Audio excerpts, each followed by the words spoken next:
lived life like there was no tomorrow. Then tomorrow came.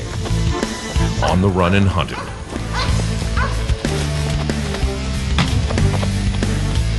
Ricky Sinclair found the one thing that could change his life forever. Today, Ricky Sinclair is a miracle at large.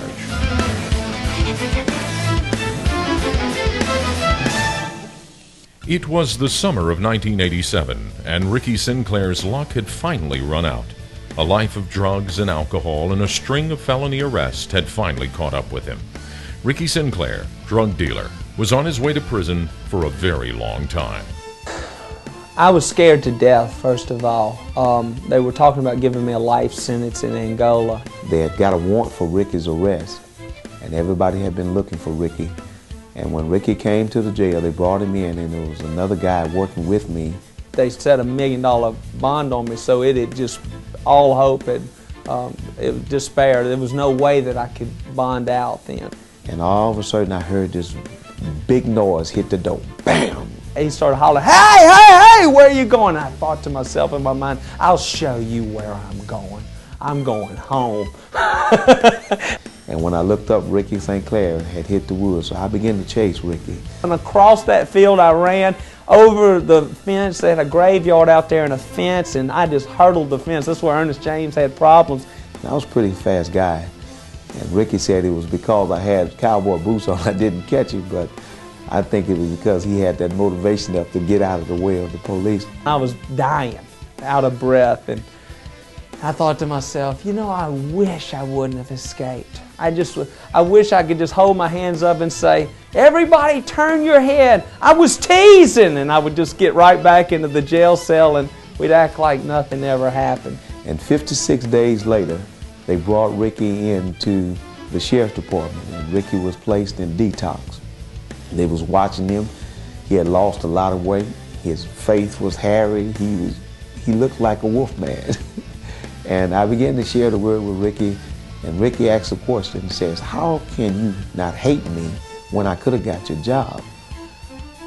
Ernest had a great love in his heart, of course, that I didn't understand, because by all right, he should have been bitter and he should have been angry at me. So I said to him, "The reason I don't hate you is because I know you need Jesus." My whole life was devastated. It was gone. And so I was hopeless. And yet Ernest said, "Hey, look, there is some hope." And he brought me a Bible back. And he says, "Hey, Ricky, you need Jesus Christ." About 10 years later, after Ricky got in jail, Ricky became a preacher. The same message that I received from Ernest James is the same message that I'm carrying throughout the world, that there is a better way of life. There is another way of life. It's called love, peace, joy, kindness, goodness, honesty, integrity, things that represent God's kingdom, righteousness. He always said, "Brother, I love you." If he see me on the streets, he stop me and give me a handshake and a hug. "Brother, I love you." And he shared something with me that really makes me love him.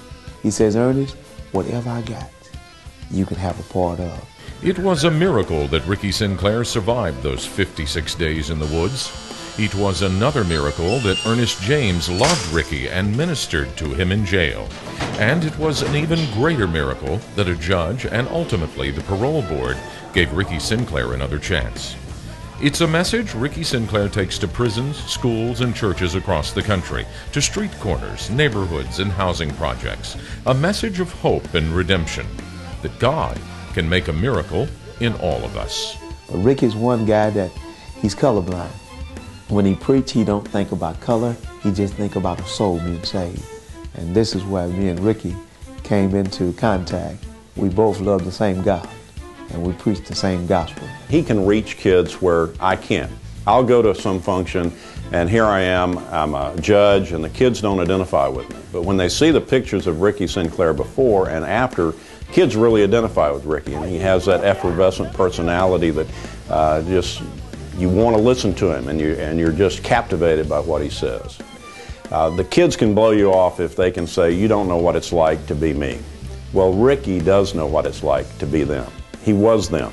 And they identify with him, they know he cares about them, and they really know he's been where they've been. And it really makes a difference. What we need to do is identify people like Ricky who have tremendous life-changing experiences, who can identify with the kids, who speak well, who are honest and won't rip us off, and support those people. I can help Ricky, and other people can help Ricky get into different places, support him in his ministry, and that would really make a difference in crime. Ricky is a real go-getter. He's a family man, a man of God, a man that can get things done. The very idea of learning of his background and then seeing how this young man has turned out is truly inspirational. Well, you know, I think Ricky's whole change of life is truly a miracle. It's something from God. His character has been based on what he has learned since his incarceration through reading the scriptures and through learning about what God wants in a man.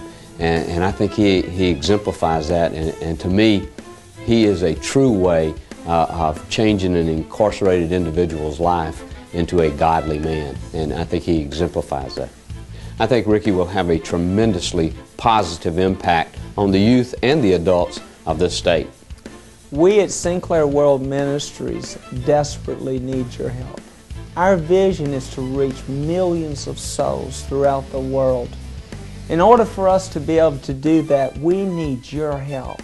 And so this is Ricky Sinclair, and I'm asking you to prayerfully consider partnering with us, Sinclair World Ministries, in order that we can fulfill this great mandate that God has called us to.